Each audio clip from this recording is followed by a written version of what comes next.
Hello, welcome to this episode of Distress Signals. My name is Al Lisco. I'm the Director of Mitigation Recovery with the West Virginia Division of Homeland Security and Emergency Management.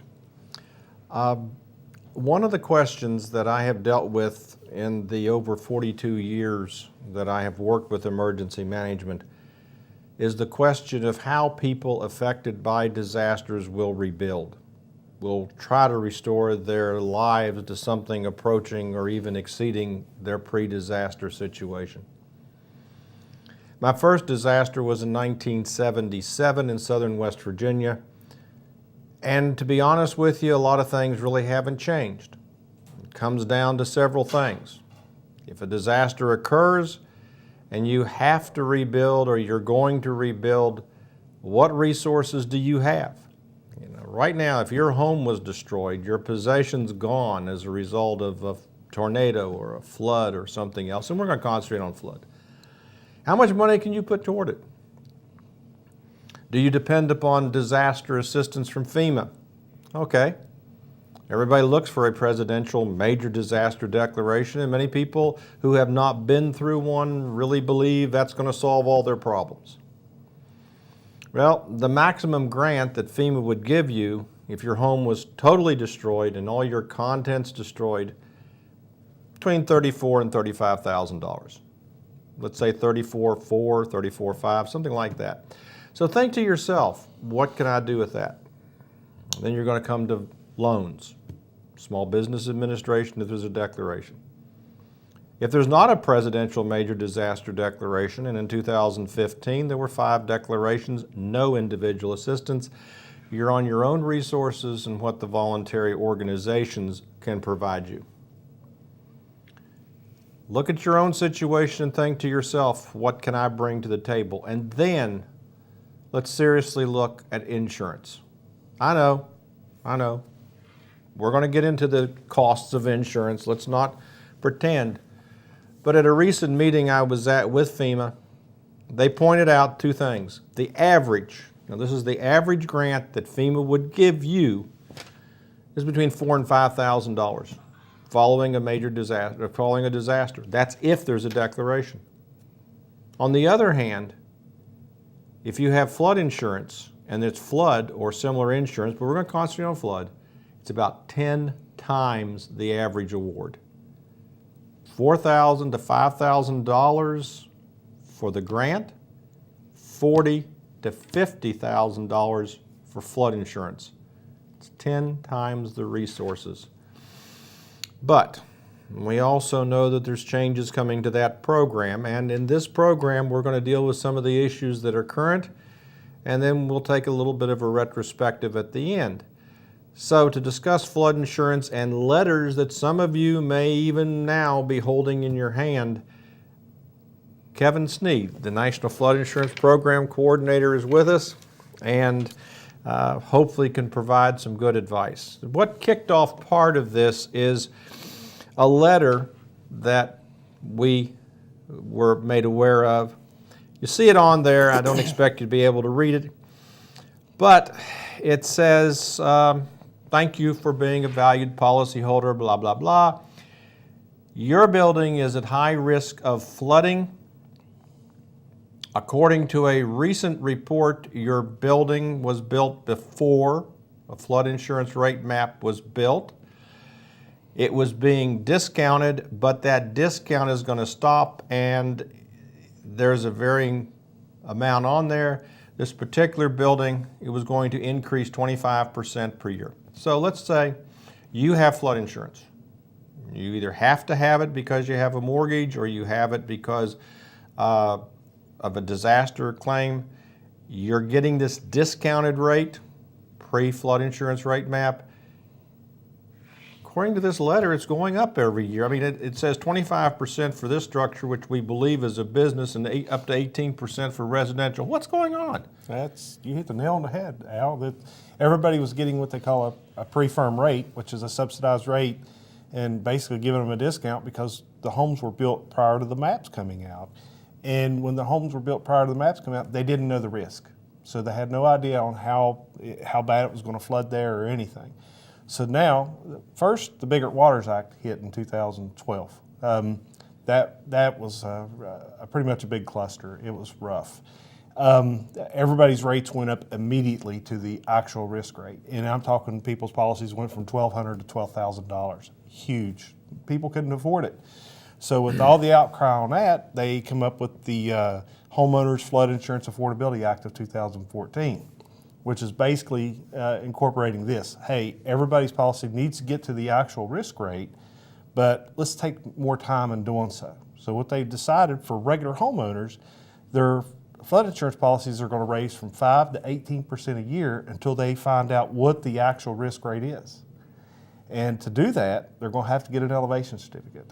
And that means every year their policy is going to go up to 18% more a year until they reach that actual risk rate.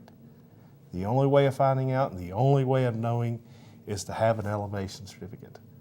So in a nutshell, you're going to be forced to get an elevation certificate to carry a flood insurance policy, or you're going to pay astronomical rates eventually. All right, now I get this letter, and the second paragraph starts, your building is at higher risk for flooding, and that mentions that you're a pre-firm structure.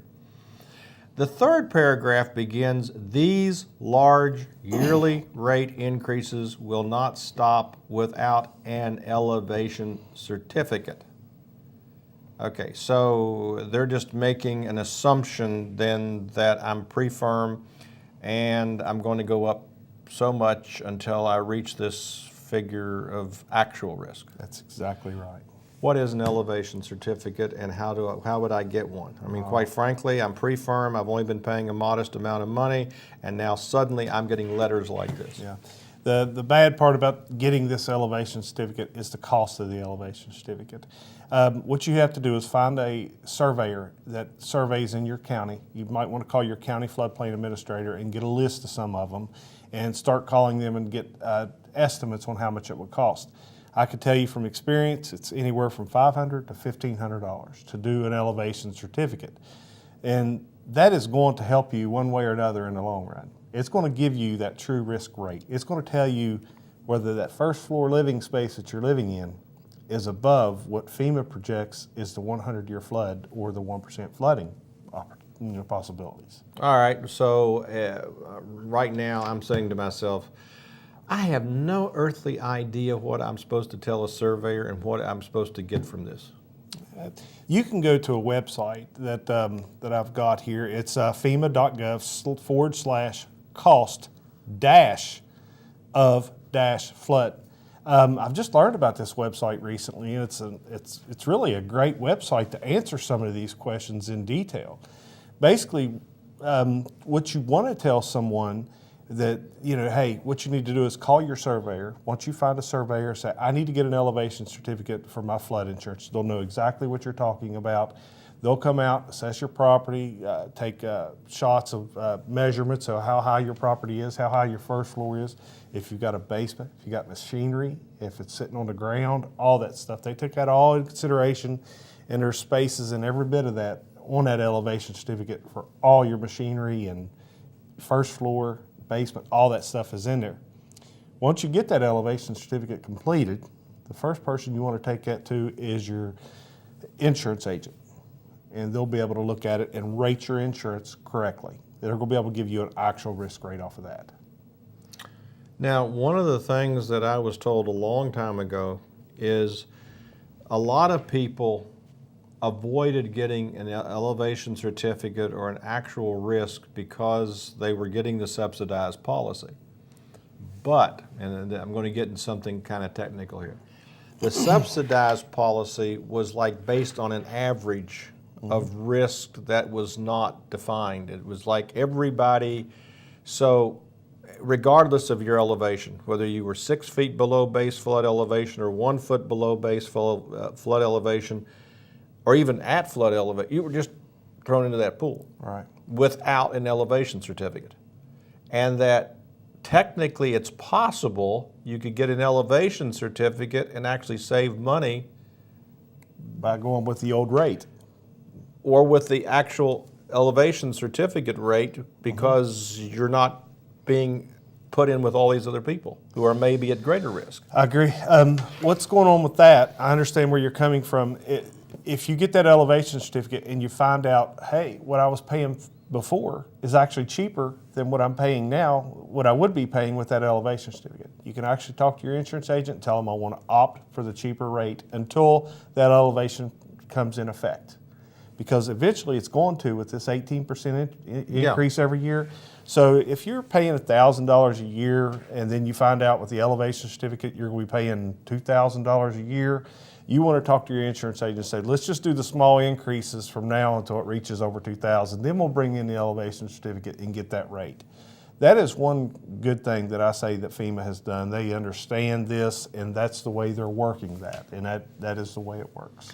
And let me just point out too, this sample letter, which all personal information has been removed from, the flood insurance premium rate on this was, I think, in excess of $6,000 was the quote. Yes, it was like $6,400 if I'm not mistaken. So, we're not talking about small sums of money here. Quite frankly, how many people out there can come up and write a check for $6,000, which is what you need to do? It's not like your car insurance where you can prorate it. Mm-hmm. They're working on that. They're trying to come up with a method. But you literally, to keep your flood insurance in force, have to come up with a check for the full amount right then. That's a serious problem with the program that FEMA is trying to address, but it's not there. That is something, and so anything we can do to help you cut the costs, we'll do. It's good to do, and what we're going to do is we're going to take a break a little bit early today, but when we come back, I want to talk with Kevin about some ways and some steps people can take to cut their cost of premiums by either modifying their structure or something else. We'll be right back after this break.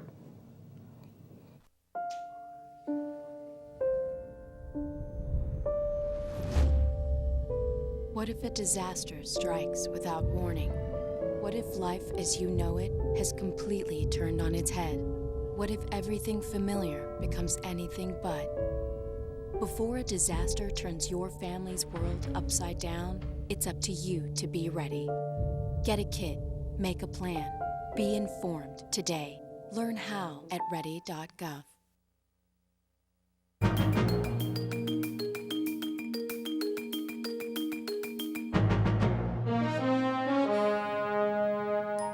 Welcome back to Distress Signals. My name is Al Lisco. I'm the Director of Mitigation and Recovery with the West Virginia Division of Homeland Security and Emergency Management.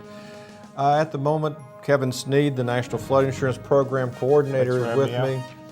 And we are discussing flood insurance in part because we know people are now getting letters who have the policies, who have what's called a pre-firm policy, that their flood insurance is going to increase if they're a business up to 25% a year, if they're a home up to 18% a year.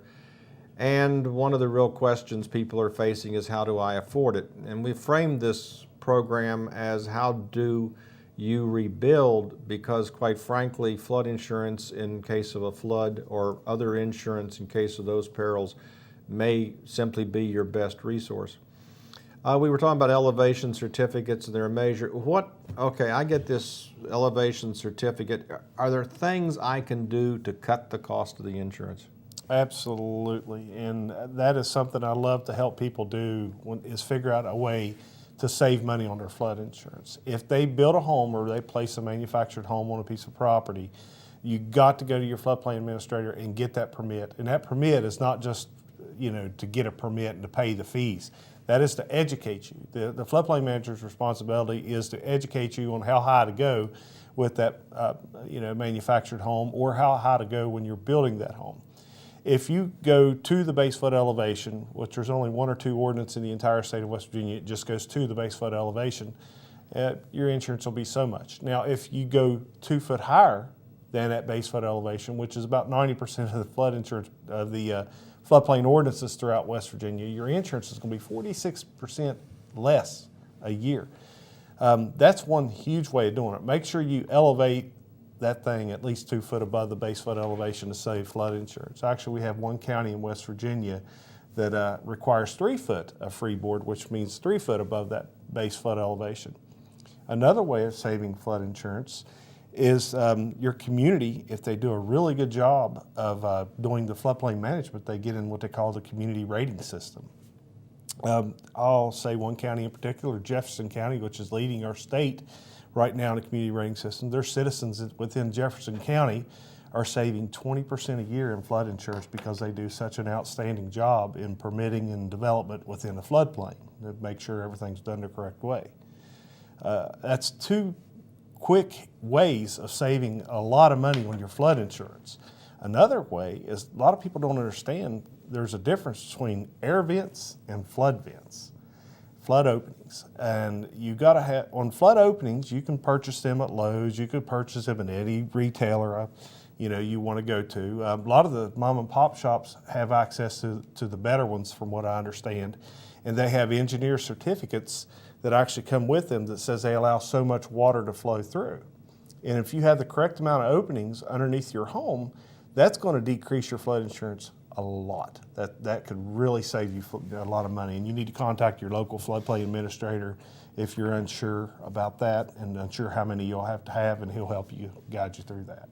All right, now we always talk about floodplains, and we have the map, and you have the West Virginia Flood Determination Tool, which is excellent. I mean, The best in the nation. yeah, go on that if you have any questions about the risk of it. That is excellent. You can actually spot your house, and in some cases you can identify when the photograph was taken because you'll see your truck sitting there or your car. Yeah. I mean, it's a fantastic tool. However, I think there is a myth that flooding only occurs in an identified mapped floodplain. Oh yeah, it's definitely a myth, because this past flood in June 2016, there were 996 claims filed in West Virginia. And out of those claims, 42% were actually outside of those mapped floodplains. Now FEMA come in also, we all know that. We were declared a disaster from the June flooding. And they actually assisted by giving money out to help citizens, the average $5,000 or whatever. And they actually assisted over 3,600 property owners in West Virginia during that flood. And out of those, 63% were outside of the special flood hazard area. So more than half were not even in the floodplain. And that's what's going on right now in West Virginia. We're having more flash flooding. And people on a hillside not realizing that holler, is a drain system.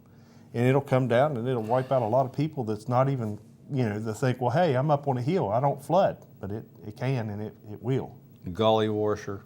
Golly washer. Frog strangler. Absolutely. Yeah, those terms, and unfortunately, if they continue going on. If I'm a property owner, or let's just go back. The first thing you mentioned was, if you're going to build a structure, if you're going to improve your structure, go in and get a permit. That's priority. But approach it from the standpoint of technical advice. Yes. I have a structure. I have to talk. If I'm not getting flood insurance, I still follow the same. If I don't have flood insurance currently, but I want to, for example, I'm buying a house, same procedure. Mm-hmm. At what point do I really sit there and say to myself, maybe this isn't worth it? You can never say that. Every community, every county in West Virginia has a floodplain ordinance that they have to abide by. Every community, I think 99% of the communities in West Virginia that's incorporated also has that floodplain ordinance. And in order to be involved with the National Flood Insurance Program, which is getting these cheaper flood insurance policies, the communities must adopt and enforce the floodplain ordinance first and foremost. That means they must permit all development in the special flood hazard area. And like I said before, permitting doesn't need to be looked at as, hey, I got to go in and pay my bill to build my house and get out of there, or move my manufactured home in. It is an educational. That is the floodplain administrator's responsibility, is to educate you, the community, and your citizens on how to put that structure in place, how to build that structure. And I have taught and taught all the local floodplain managers in West Virginia. They've all had opportunity to come to training classes for us to educate them on how to educate you, the citizen, on how to put your structure in the right way to keep yourself from flooding and to not flood your neighbor. Now, a couple of things here that I want to point out that I've heard over the years. You have a mortgage. You pay off your mortgage, the bank says, you don't need to have flood insurance anymore. You drop your flood insurance. Well, what the bank is really saying is, we don't have an interest in your home anymore. You don't have to protect our interest. So in that case, now you got to think of yourself, because that bank is now out of the picture and they don't have an interest in your investment. They have an interest in their investment. If you drop your flood insurance, and this letter has it in here, if you allow it to lapse for 90 days and it's a pre-firm, it's a subsidized rate, if you allow it to lapse for either more than 90 days, once or twice for any number, you may be required to do the elevation certificate before you get flood insurance. Remember something else, if you're considering this, you don't get it, the coverage, the day it occurs. If you purchase a policy, what is there? There's a 30-day waiting period. 30-day waiting period, so you can't wait until you see that storm coming. By the way, that wasn't put in place for us. It was put in place for, I believe it was the Midwest, where you have these long duration situations where it's flooding in North Dakota and it's working its way down. And so people were trying to go out and buy their flood insurance very quickly. Let's say in Missouri or Mississippi to cover the loss, and FEMA said, no, you got to have 30 days. We really encourage you to cover yourself, even though, and this is the sad thing, Kevin's, I think, well aware of this, it is expensive. I think we'll agree with that. I mean, compared to your basic homeowner's insurance. But you got to compare that, and you got to say, okay, when you go get your insurance on your automobile and you've had 6 wrecks, your insurance is, they're going to be pretty high. Your automotive insurance is going to be high. You have flood insurance, you live in a floodplain, you're apt to flooding. I mean, so I compare it to automotive in a way. I mean, the maps that FEMA come up with, it says, hey, this is the area that we believe is going to flood, so therefore you must carry flood insurance. There's one thing we failed to mention, and that is if you actually live outside of a identified special flood hazard area and you've never been flooded, you get a break on your rate. Yes, that's called a preferred risk policy, PRP. Talk to your insurance agent, and if they tell you you cannot purchase flood insurance because you're outside the special flood hazard area, they are totally wrong. You can actually purchase a preferred risk rate policy for as little as $140 a year. So that is something that you need to take advantage of, especially if you've recently flooded and you know you're outside the floodplain. And if you if you go to your insurance agent and say you cannot purchase a policy because you're outside the flood hazard area, give your local floodplain manager a call. Give us a call at the office. I'll have a talk with the insurance agent and we'll get it straightened up so where you can get your flood insurance. Very good. Kevin, thank you very much. Thank you. If you have any questions, contact Kevin, etc. I've actually deliberately cut the program a bit shorter today. I mentioned earlier that my first disaster was 1977. I have spent 42 years in the Division of Homeland Security and Emergency Management, its predecessor, the Office of Emergency Services, for any old-timers out there. And the time has come to end. After 42 years, it's time to vacate, move on, let someone else handle all of these things. And in this time, 42 years is a long time. I don't know how many disasters I've worked.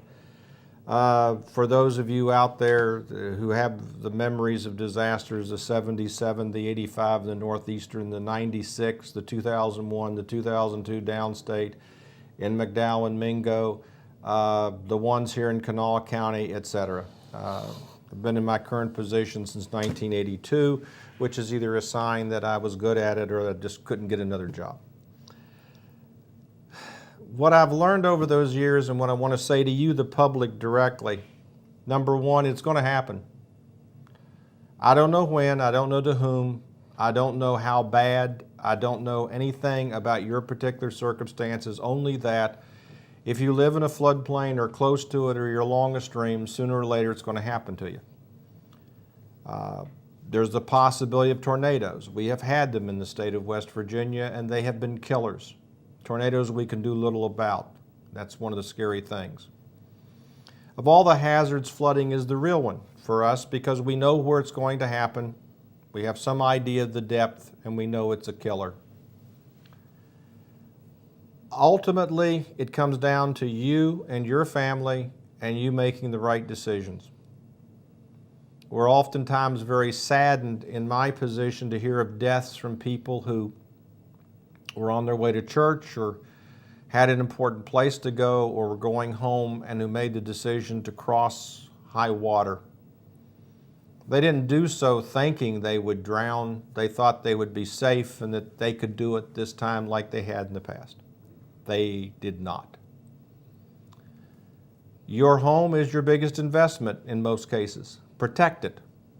Don't rely upon the federal government. Don't rely upon me. There are changes coming in how declarations will be made. There are changes in how assistance will be done. I can't forecast all of them. I don't know when they'll come in. I know it's expensive. I know that the money that you want to spend on fun things, on things that are enjoyable, and insurance seems like a dead investment. And maybe it will be in your case. I hope it is. I hope that you're a person who can look back upon your property and say, hey, I wasted the money. But if you can't, and if you don't, and if there's not a declaration, having flood insurance, making the right decisions as far as how you build your home, how you refurbish it, and what you do when confronted with high water may literally mean the difference between whether you live or die, your loved one lives or dies, or you're able to maintain the property and the home that you currently live in or that you want to have. And those are decisions I can't make with the government, wouldn't do it if I could. But those are decisions that profoundly affect you. Next disaster, someone else will be doing this. Next distress signals, someone else will be sitting here. But you are the constant.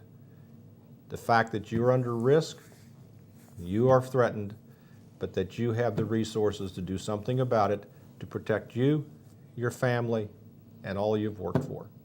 Keeping you informed on the West Virginia Library Channel, this has been Distress Signals. Goodbye.